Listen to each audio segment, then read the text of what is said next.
And now we get to work on the theories of development. In this one, we're going to be mostly working with birth through childhood. We're not going to touch every theory of development just because we don't really have the time.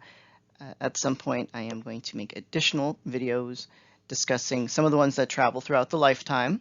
But right now, we're going to focus mostly on the ones that just are the birth through childhood at this moment. Here is our discussion question. While this doesn't really start at the very beginning of this lecture, it does relate to stuff that we're going to be discussing. And I just want you to think back at your past or your current relationships and think about how that environment that the other person grew up in might affect their relationship with you. Like I said, we're going to discuss that a little bit later in this lecture.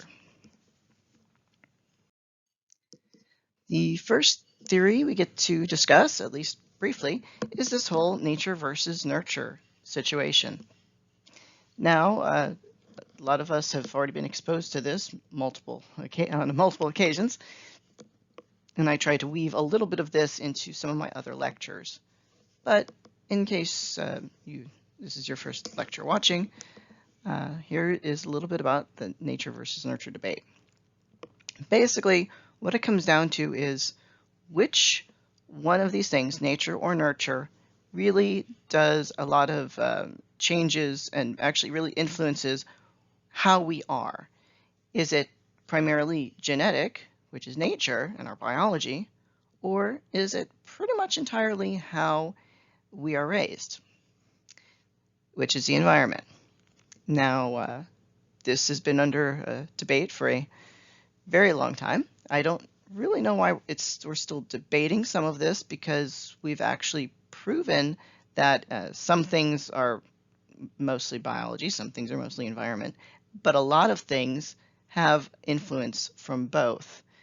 Basically, what happens is that the genes that we have a certain range of where we can go, and how we could develop. And basically, for the environment, it kind of pushes it and locks it where it ends up being, just because of the environmental influence. So an example would be an IQ. We know due to the twin studies that it is about 50% of the variance comes from the genes, and about 50% comes from the environment.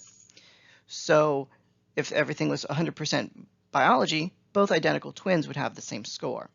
But there is an influence that came from the environment and how they could be raised.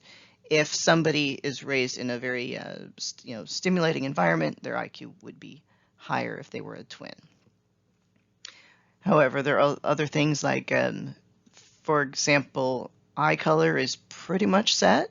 It is pretty much mostly biology. I think there might be a few situations where it could be influenced, but that would be an example of most of us, our eye color is due pretty much exclusively to biology. Like I said, I think there might be some wiggle room, but it's very, very little. Almost everybody's going to be biology. So, like I said, that is still called the Great Debate. Don't really know why. I don't know why we still debate it. And as I mentioned, a lot of things, the decisions that we make also can influence, that's also part of our environment, and it could influence how we are, or what our parents' choices that they made could also influence how we are. Some things we don't actually have a choice in, but it was affected by us anyway. A theory that does come up in childhood and birth and childhood is this guy called Piaget. He has his theory of cognitive development. Basically, what it says is there are 4 stages. I'll go through each one of them, and children go through each of these stages, kind of like they do all these situations, and then suddenly jump to the next stage, and then the next stage, and then the next stage. Instead of maybe having some strengths in one area, in his, it kind of all just hops from one stage to another. And it's a linear progression. There's no going back, at least in his stuff. If you were doing this live, I would stop between each one of the stages and show you a little sample. Unfortunately, my recorder is not really letting me do that, but I do have a video showing all the stages coming up on a different slide, and I'll just play that video, but I'm first going to explain what each one of these stages does or is like. So the first stage is this whole sensory motor stage. This is from birth to about age 2 sometime. Anybody who's seen little kids, little babies, they know that they just love touching everything and they're just manipulating these objects. However, one of the interesting things about this time is if you take an object away from the child, they completely forget that it is in existence. It's quite literally out of sight, out of mind. When you return the object to them, then they're delighted it's back. They said this is called object permanence. This is also why peekaboo is much more fun for the kids, because they forget that you're there, and then all of a sudden, boo, you're back. They also have this other thing that's A not B, where they will always look for an object where they last found it, maybe not necessarily where it currently is, even if you show them. But we'll see that in that video. Also, for those of you who are going to get married in the future, you might notice that sometimes older children and spouses might also seem to forget where things are too. But technically speaking, that's their own issue. That's not, they haven't technically regressed to sensory motor stage, but it is kind of similar. Here we have in stage 2 is this pre-operational reasoning. This starts at age 2 and ends somewhere around 6 or 7. And children are able to communicate more, and this is when we can have a little bit of fun with them. So they might not necessarily realize that like liquid in one jar is the same as a liquid in the same jar, if measuring it out. Or they may see that it's similar, and then that you pour the one and you pour it into maybe a different jar, then all of a sudden, oh, it's different, because they're not realizing that it's really the same. We've got that thing that's kind of a prank you can play on them.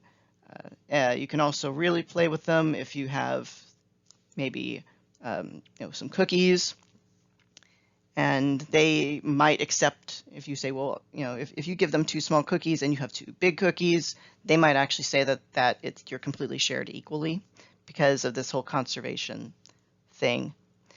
But unfortunately, that doesn't last forever. They do start moving into a different type of reasoning, and then you can't play that anymore. So take advantage while you can. One of the other situations that happens in this pre-operational, this concept of egocentrism.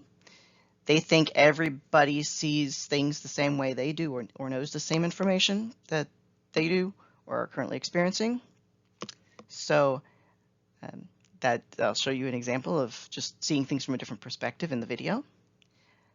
During this time, they really don't have this concept of theory of mind, which kind of goes a little bit into egocentrism. And eventually, they should be starting to get better at that when they develop into the next stage. Some people with disabilities do still have challenges with the theory of mind issue. Concrete operational, this is stage 3, starts somewhere around 6 or 7 and ends around 11, 12 years old. And we're getting a little bit better with egocentrism and conservation. They are starting to realize that, if you put liquid into a different bowl, it's, the amount's still the same, just a different kind of shape, but it is the same amount. However, these people are still having some challenges with stuff like deductive reasoning, which is like, if such and such happens, then and then such and such happens, what's going on, but that will also last. It gets kind of annoying, but eventually they do grow out of that stage to the formal operational. And this is when we get stuff like abstract ideas. Like there's a great the great example in the video with a stage 3 and stage 4 person about hitting things with, hitting like a hammer with, hitting a glass with a hammer and a glass with a feather, and you'll be able to see that in a second.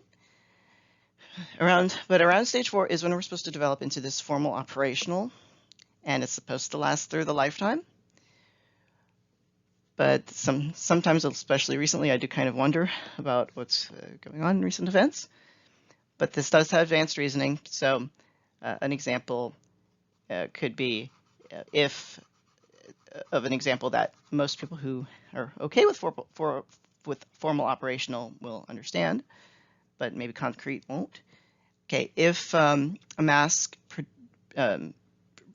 cuts back the spread of COVID, and to people, and so if you wear a mask, what happens?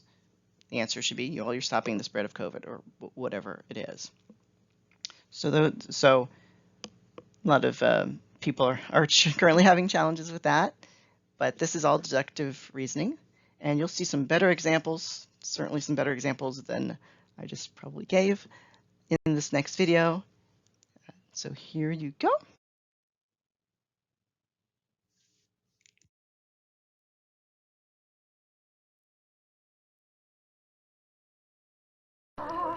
New babies aren't quite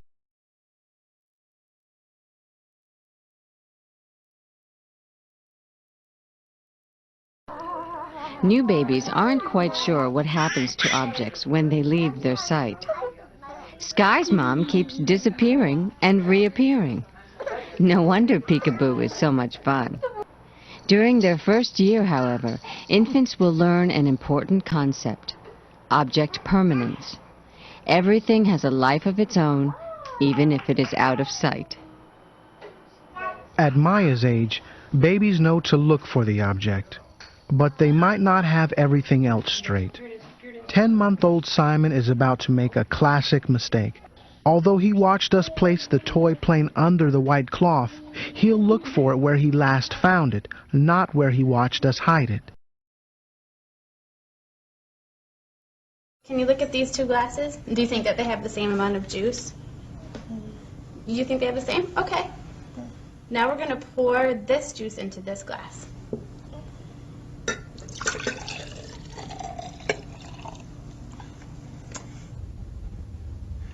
Now, do you think that this glass has more juice, this glass has more juice, or do you think that they have the same amount? That one has more. This one has more, and why do you think that this one has more? Because it's taller. Okay, you ready? Yeah. Okay. Does this row have more quarters? Does this row have more quarters, or do they have the same? 1, 2, 3. Wait. 1, 2, 3, 4, 5. 1, 2, 3, 4, 5. They're both the same. They're the same? 5, 5. Okay.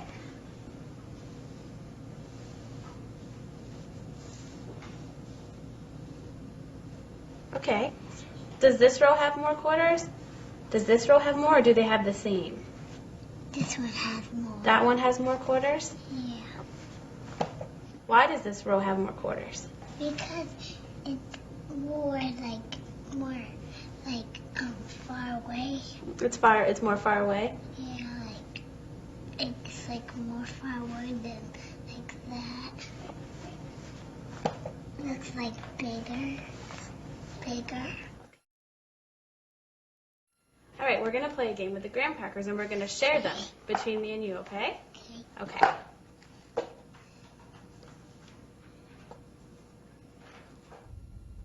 Do you think that we shared those fairly? No. No, why not? You have those and I have this one. Well, what if we try this? Okay, can I put this down right there? Okay. Now is it fair? Yeah. Yeah, why is it fair now? Because we both have two. Can you tell me what you see when you look at that from where you're sitting? What are some of the things that you see? Like A cat. and a tree, and a bone. Okay, now we're going to do the same thing. Can you tell me what you see when you look at it from that stool? An owl. An owl. And him. What is that? A goat. A goat. Yeah, Okay, is there anything else you see? yeah, right there. Right there, what is that?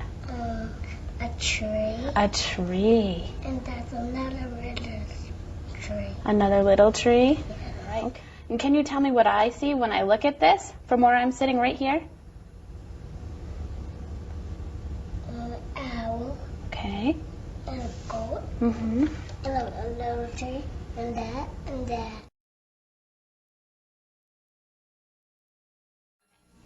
So first we're going to look at these two cups right here. Do you think there's the same amount of juice in this glass as there is in that glass? They're even. They're even? Okay. So we're going to take the juice from this glass and pour it into this one right here. Okay.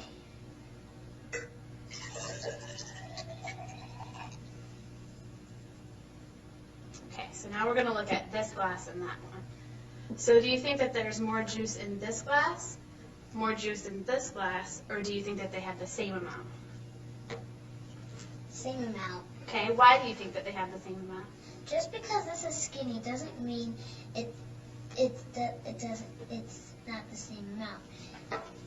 It has the same amount of juice in it, but this one is just wider and this one's skinnier, but they have the same amount of juice in it. It says, if you hit a glass with a hammer, the glass will break. I knew that. And then this one says, Dawn hit a glass with a hammer. I knew that too. So what happened to the glass? It broke It broke. Why did it break? because the hammer's hard. If you hit a glass with a feather, the glass will break. No, it won't. And this is the second rule. Dawn hit a glass with a feather. What happened to the glass? Nothing. Nothing happened. Why didn't anything happen? Because the feather was soft.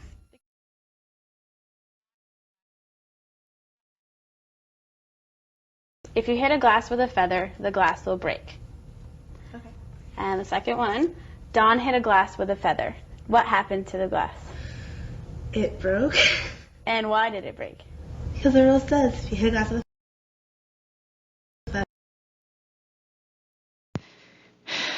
And that's what each one of those stages is. And can you see that lady who looked so upset when she was like, I can't believe I just answered that question about the feather in the glass.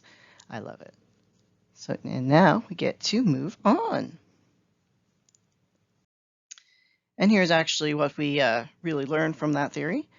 And this is, yes, your joke, because this is about as close as we can get. There's not a lot here. Children, they're only this dumb for a short while.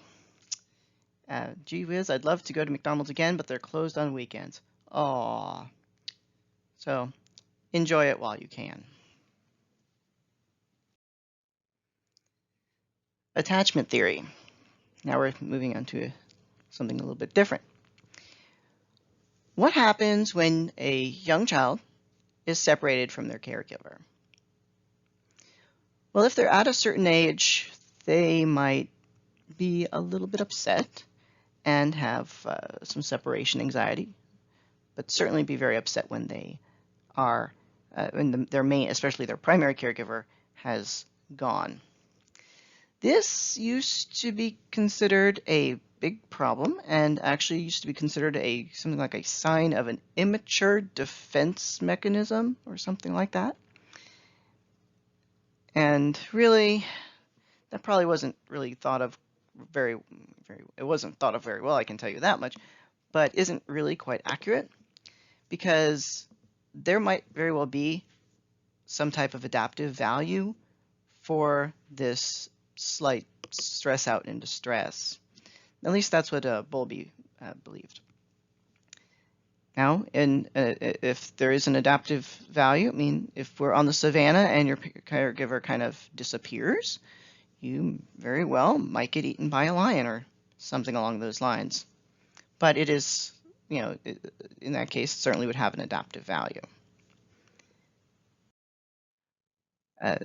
as we really start, before we get into some of the other attachment theories, because there are several attachment theories, and we'll get back to Bowlby in a minute, one of the other people who was looking at attachment was this Harry Harlow.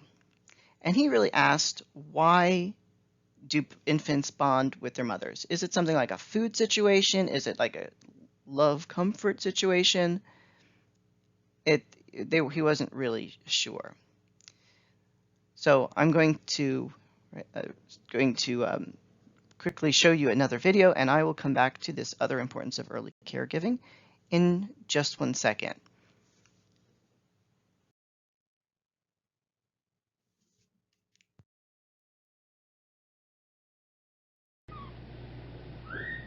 Newborn rhesus monkeys will grow up not in accordance with nature, but in the controlled atmosphere of a laboratory, where all the psychological influences of childhood can be duplicated.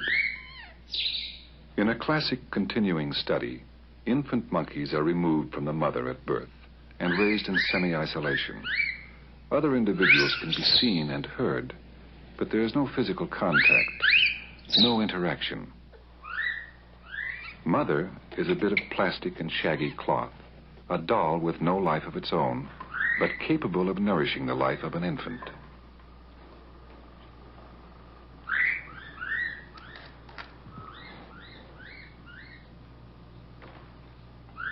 The monkey will come to depend upon this doll to satisfy basic necessities of life. Not only nourishment, but a deeper psychological need for comfort and security. In primate infants, there is an instinctive need to cling to another body, soft and warm. Food or security? Which is motherhood's stronger appeal? Alongside a warm, familiar mother of cloth is a stark wire doll set up as nothing more than a feeding machine.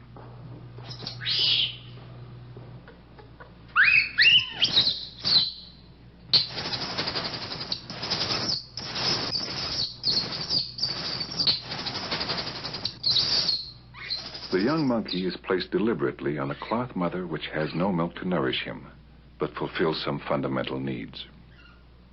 This experiment revolves around one simple question. Will the infant monkey switch his affection to a wire mother which offers food and life itself?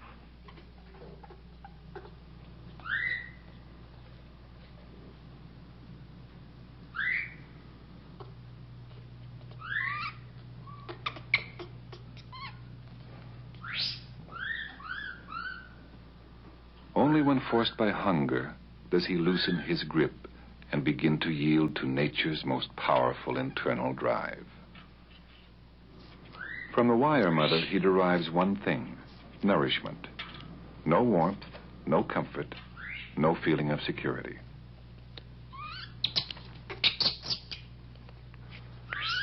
After feeding, he returns to spend up to 22 hours a day near the only mother he knows.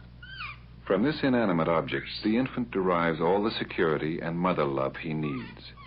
He can, if also exposed early to other young, grow into a normal, well-adjusted adult.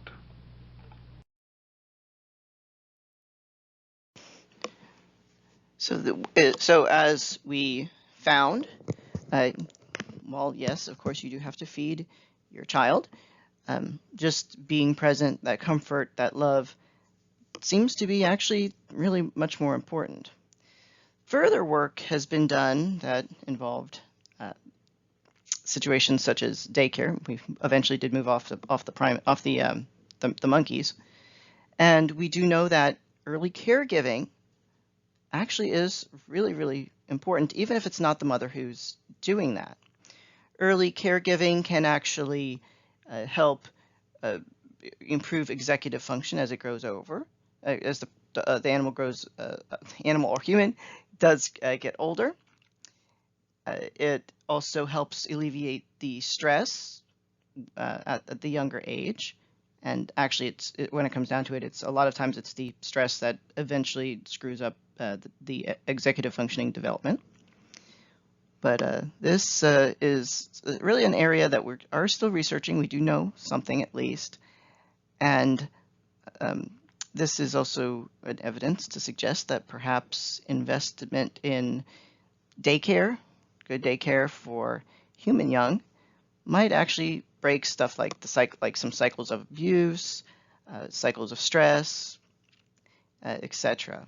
This, like I said, this is something that's is very much important, and it's just there's a lot of money to be made if you can figure out how to improve early child care development to improve things down the line.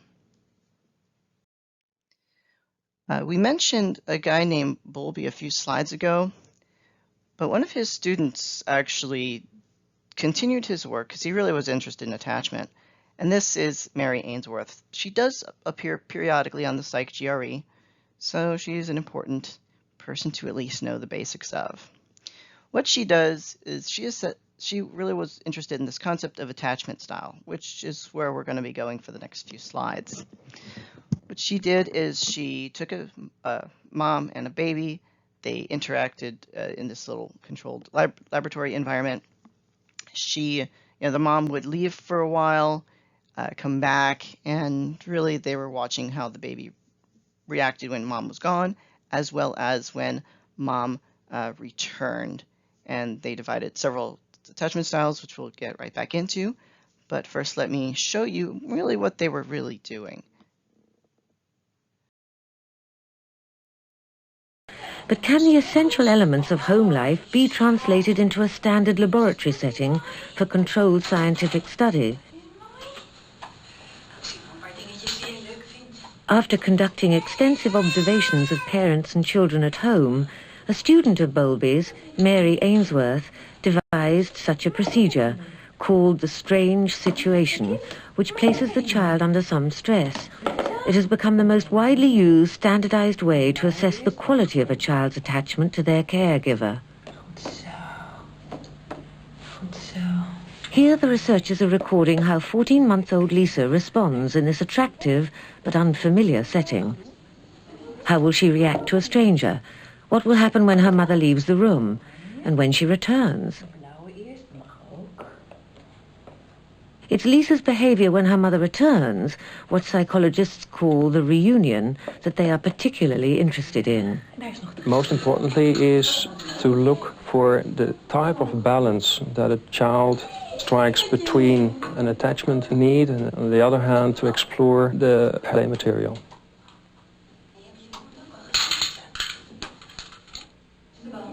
Once Lisa has settled down to play, a stranger enters the room and sits in the chair reading a magazine. Lisa, where's the bow? Where's the bow? After a couple of minutes, the stranger attempts to interact with Lisa.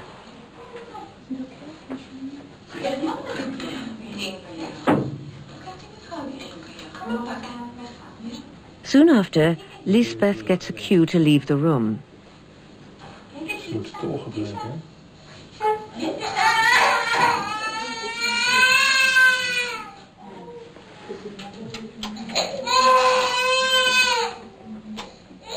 The stranger tries to comfort Lisa, but in vain. Lisbeth comes back into the room and the camera records how Lisa reacts.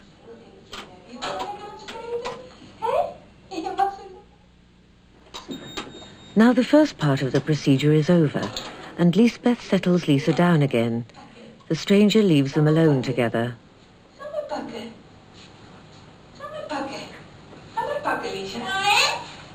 And soon after, Lisbeth goes too. Lisa is on her own. Her distress is plain to see. Once again, the efforts of the stranger to console Lisa are to no avail.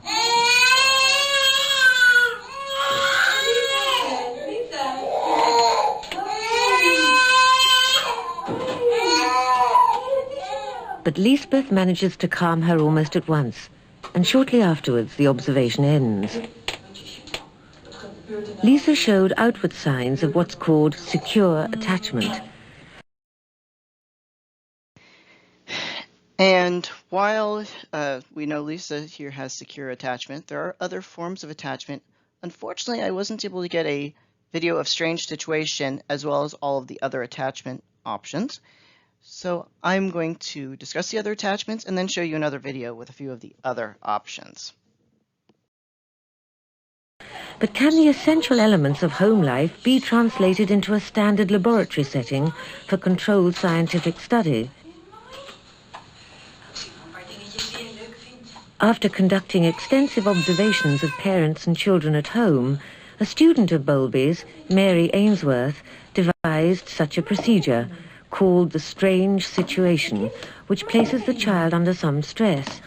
It has become the most widely used, standardized way to assess the quality of a child's attachment to their caregiver.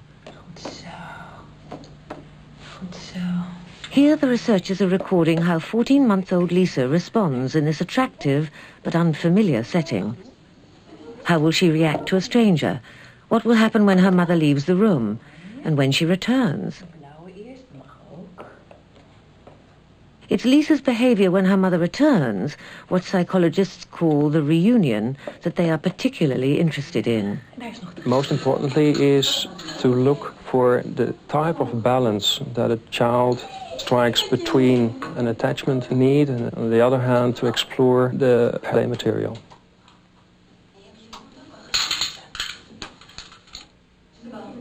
Once Lisa has settled down to play, a stranger enters the room and sits in the chair reading a magazine. Lisa, where's the bow? Where's the bow? After a couple of minutes, the stranger attempts to interact with Lisa.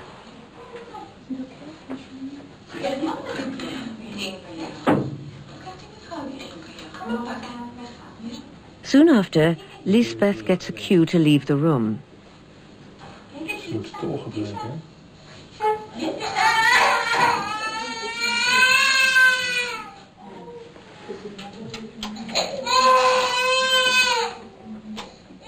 The stranger tries to comfort Lisa, but in vain. Lisbeth comes back into the room and the camera records how Lisa reacts.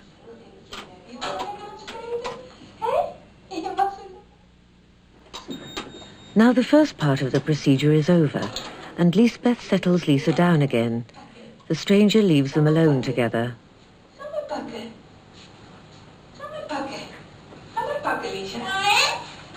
And soon after, Lisbeth goes too.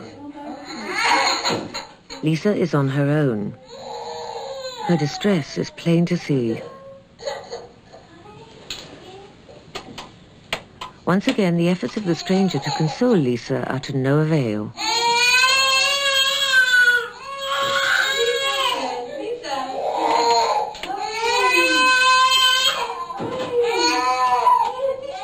But Lisbeth manages to calm her almost at once, and shortly afterwards the observation ends. Lisa showed outward signs of what's called secure attachment. As we just saw with Lisa, she came up with this concept of secure attachment. There are in total 3 different styles.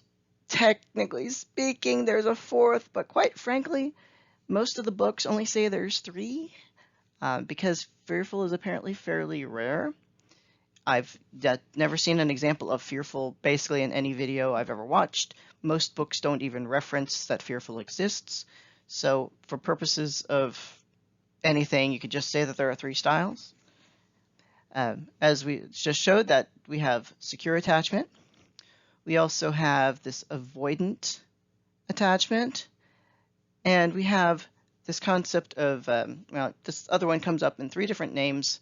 Pick your favorite as to what you want to call it. Some people call it anxious, some people call it resistant, some people just call it completely ambivalent. But we're going to see examples of those as well. You know, obviously with secure, she came running to her mom. With one of the others, the kid just doesn't seem to care, and the other one, the baby's just like really, really upset. The next one up, the next video up, we'll get to see all of those, except for fearful, because I couldn't find it.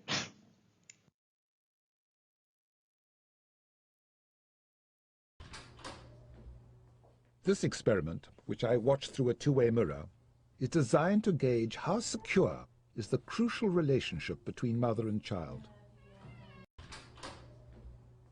This experiment, which I watched through a two-way mirror, is designed to gauge how secure is the crucial relationship between mother and child. Okay, this bunny is going to go here, and that bunny will be on top. The value of the test has been established in studies that would watch a child, 1-year-old, and then follow it up and interview them about their relationships to their parents when they were 21 years old. So we're quite confident in the long-term significance of this relationship. Peter, that's Peter. After several minutes' play, the mother is signaled to leave the room. Sweetie, I'll be back in 1 minute, okay? I'll get you back in 1 minute.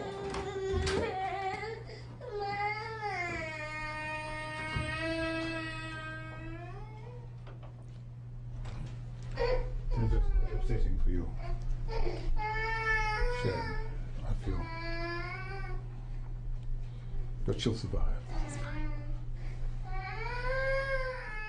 The key moment in the experiment is the child's reaction to her mother's return. Hi. Hi. It's okay. The important clue is whether the baby's able to become calmed down by the contact with the mother and get back to play. Sometimes it takes a couple of minutes. But you see, when the mother was out, she was only interested in the mother, no interest in the toys. Now she has a contact with the mother. She's beginning to show a little interest in the environment, and shortly she'll be right back with the toys where we started. So you would call this a secure one? Yes, yes. She's certainly much happier. Goes to the door following her.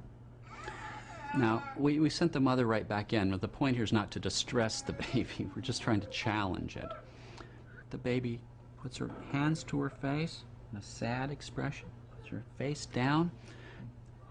When she picks her up, she keeps her head down, her arms out, and then she sits in the chair holding the baby. The baby's still sullen. He's low-keyed. So you would call this insecure attachment? Yes, insecure. He's avoidant. He's not engaging her, and it's not the reunion's not effective. And it's important to remember here that the thing that upset him was her absence. Her return should be the solution to his problem. Now this is another pattern that we see in babies who are not good at using their mother as a secure base at home. This baby is also insecure. But you'll see, we get a look at his play before the separation. The mother's left, and when she returns, she picks him up. He can't calm down. He's still upset. She offers a toy to amuse him or to comfort him or to distract him, and he slaps it away. She offers another. He slaps it away. He's angry. We call these babies resistant or ambivalent because they both want her back and yet can't use the contact. We think that So those are the three main attachment styles. Basically, anything that isn't secure is also called insecure. I think that's not a surprise there. So the anxious as well as the avoidant are both considered insecure attachments. So you notice fearful was not listed in here. Antecedent of the attachment style. As I mentioned, there are the three main attachment styles. There's also fearful, but nobody knows much about that. And people currently theorize that the attachment style comes down to how the primary caregiver, like the mom or whatever, treated the baby when they were super, super young. So a securely attached relationship, maybe the mom was super duper responsive. As soon as the baby made a single noise, there was the mom to help deal with the issue, whatever that issue is. The avoidant mothers, not really responsive to the child's needs for whatever reason. Maybe they want to, but maybe there's something else going on that they couldn't respond. Like maybe the primary caregiver had some type of disability. making that more of a challenge. So that could be an issue. Maybe they simply didn't care. But whatever reason, they're thought to not be very responsive. Then anxious and resistant, that's really thought of as whoever the primary caregiver is completely inconsistent. Maybe there are other things going on that maybe the mom is very, or the primary caregiver has a lot going on and maybe can't get to the kid as quickly as would be ideal. But that is certainly a possibility as well, as far as all of this is at least concerned. Childhood outcomes. Realistically, it's really good to be secure. Basically, that's the most important thing here. Take care of your kid. Secure kids are more likely to have really good relationships with their friends, with their family, with their teachers, potentially. They do tend to get better grades. These are also the people who are more likely to ask for help, so that might be why. And they are more likely to, even when faced with a challenge, to try a little bit longer than the other types of children with the insecure attachments. Insecure, at least the avoidant children, are more likely to be considered bullies. They may have challenges with friendships. They may have to intimidate people to be their friends, or pay for relationships, shall we say. That might be a possibility as well. These are not the most pleasant people to be around. They may be very challenging to get to know even under the best of circumstances as well. So think about all the people that you might know that are bullies. Well, maybe now you know a little bit more about their childhood than they would have let on. So now that you know at least a little bit about maybe how you're set up, I'd say most people are probably going to be securely attached because that is the most common. And people who go out and date, they are going to have a tendency to have a partner of a similar style. So somebody who is secure, most likely to have secure. Insecure might try to find somebody else who's insecure just so they can, maybe it's easier for them to relate to that person. It's another possibility. However, I think most people are trying to go after the people who are securely attached. They do tend to be more attractive, not necessarily like physically attractive, but it's much easier to deal with somebody who's already kind of like a whole person and who can communicate well, and they don't necessarily need you. They would like to be with you, but not necessarily need you, and they're able to do whatever they need to do, and be however they need to be. Their partner is more like a bonus rather than something that's absolutely needed. Now, with partners, secure partners, like I said, they are attractive, so people and they're common, so they probably are already falling together anyway.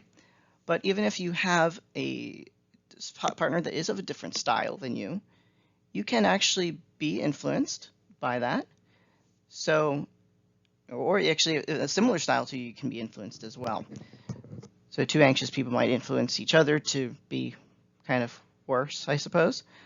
Or if you do have a mixed group, your partner can start to influence you to make it maybe make you become more secure in your situation. At least we're hoping, hopefully it's not going the opposite way. So when we're really looking at situations like relationships, how do we know what attachment somebody else has? Most of us are not necessarily going to know our future spouses as children. We may know the parents, but we may not always know that. But don't worry, there are ways to really think about some of the situations that are going on. When we look at people, we can probably actually figure out how they were as the young attachment style based on how they're acting now to their partners, or how they would like to be treating their partners. People who are secure, like I said, these are the people that everyone kind of wants to be with. They have a very easy time reaching out, maybe for help. Like I said, they're very likable. They have good, hopefully equal relationships, at least in their partnership. It doesn't necessarily have to be 100%, but these are people that, friendship, it's much more balanced than maybe some other groups. They don't necessarily have a really high amount of jealousy. These people are not really going to be, most of them are probably not going to be freaked out if maybe their wife has a few male friends or whatever sex the wife prefers. And they may not, and likewise, there's not a real strong jealousy if, say, a guy has a few female friends or whichever they prefer as well. So they don't really have that fear of losing their partner. The avoidant people will tend to be a little more distant. They aren't, if there is a fight, now there are fights. Don't make an assumption that, you're never gonna fight, because you're probably gonna fight with your partner. It's over something for some reason. The avoidant people, they are so emotionally distant that if something like that comes up, they're just gonna shut it down. They might not be super expressive in their feelings at all. I found a photo a few weeks ago of my grandfather who had, I think, had no emotions, actually smiling. So the last time he apparently smiled was in the 1950s. But he's a good example of somebody who's kind of emotionally distant. And I'm sure all of you know somebody that's like that. There's also this attachment style of anxious, and these people are, for those who were anxious as children, that style, they sometimes grow up to be this attachment style as an adult with this. They're looking for this fantasy type of love. They want somebody who can complete them or can rescue them, or maybe they want to be the rescuer. I don't know. They are like the women who are really into fantasy novels. Some of them who also have this anxious style. That's what they're holding their people to. These great Prince Charming type situations. It's really hard to find Prince Charming. I'll just say that right there. But they're not going, and it's a goal for everybody to have a Prince Charming, or at least a lot of people. Unfortunately, they're only going to settle for these people. That being said, they have very interesting situations when they think they might be losing a partner. They may tend to get very aggressive or paranoid. These also may be somebody who is needing pretty much constant attention. These really high maintenance people. Please pay attention to me. Please pay attention to me. Please pay attention to me. There's a lot of people like that out there, and this likely is due to this situation here. Everybody knows somebody like that. The little bit I could find on this whole fearful attachment style is that they are really disorganized. They disappear for times at a time, potentially days at a time, are unpredictable in potentially physical responses as well as emotional responses, and that they tend to be very abusive. So not that some of these others can't potentially be a little bit abusive. The anxious people, that could potentially be a little abusive as well, depending on how it's presenting. But certainly fearful is most abusive. Now, as we look at, again, these different types of styles, the more secure and higher security your relationship is, well, the more satisfying it's going to be. So two very secure people are probably going to have the best relationship. If you have a secure person and one of the others who's like trying to become more secure, it's probably better than having two people who are fearful, or two people who are anxious. That might not go over nearly as well. But the higher security you have, the better relationships you will tend to have, more security, less conflict. You are probably still going to fight. Everybody makes this assumption that if you fight, you don't love each other or there's a problem.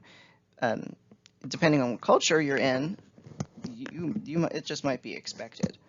Now, abuse is always bad, but fighting or disagreeing, if you're in a situation where you were told you cannot disagree with your spouse, and it's usually the women who are told this, we're in a crazy religious cult, or some type of really religious situation where you are not allowed to do that. Also, people from other groups of like waspy type people also will not even raise their voice, but then the husband is also the main person in that. I don't necessarily think that's a particularly healthy relationship, so because that means they're probably scared to talk about anything. So a little conflict is okay. None is suspicious. But these people that have this higher security do have a longer lasting relationship. Maybe 20 years, 30 years or up. These are highly unlikely to be the people who get divorced after 7 years. There's something called the 7-year itch, and a lot of marriages in the U.S. don't even make it to 7 years. So higher security, longer lasting relationship. So you really do want to aim for that. Higher security, you're also going to be in a situation where there's going to be more likely that partner one is going to be able to provide support to partner two in various forms of distress. There was a lovely situation I read about this this guy whose wife had Alzheimer's, and my wife's like in assisted living or whatever. He would still come visit her every day. She didn't remember who he was, but without fail, he would show up every day to spend some time with her. And part of that argument was, well, why do you bother? She doesn't remember you. And she's like, yeah, but I remember her. I'm sure they were obviously together for a very long time. And so he's still trying to provide support even if she really doesn't understand what's going on. So that's definitely love, love in a functional relationship right there. So just because you guys maybe have figured out your attachment style, that doesn't mean that's how you're going to grow up. It is probabilistically related to adult attachment, but there are other things that can influence that. If you are in a situation where you have a partner who really wants to help you work through your issues, you might end up developing into a much more securely attached adult than you might otherwise would. So this is another reason why it would be really good that if you know that you've got an insecure support system, support attachment, you may want to work and try to improve your relationships, whether that's with a therapist or whatever spouse you may end up having. Those are all possibilities, and then you can come up with a much more secure attachment style and be a better partner to your future partner. Here we have lots and lots of discussion questions for you to think about, ponder, and we've got the questions about nature versus nurture. Do children's natures differ, or do differences among children only reflect differences in their experiences? How have your views changed during the course of this lecture? And how might other possibilities for understanding cognitive development be important to education? Are gender and/or sex differences in children largely apparent, and if so, are they part of child development? Here's some more thoughts about yourself. What style of attachment bond did you form with your parents? What kinds of experiences may have led to that attachment? Do you think it impacted your later relationships? Why or why not? What advice would you give to parents who wish to ensure their children form a secure attachment? Name some celebrities that seem to fall into secure, avoidant, and anxious attachment styles. What does President Obama seems to fall into? What about President Trump? And what about presidents or other celebrities, other athletes, whatever? And what might some ways nature and nurture work together to affect development? And how might that affect childhood and then adulthood? So if you have any questions, drop me an email, drop me a comment, whatever makes you happy. I'm always around. Thank you and have a wonderful day.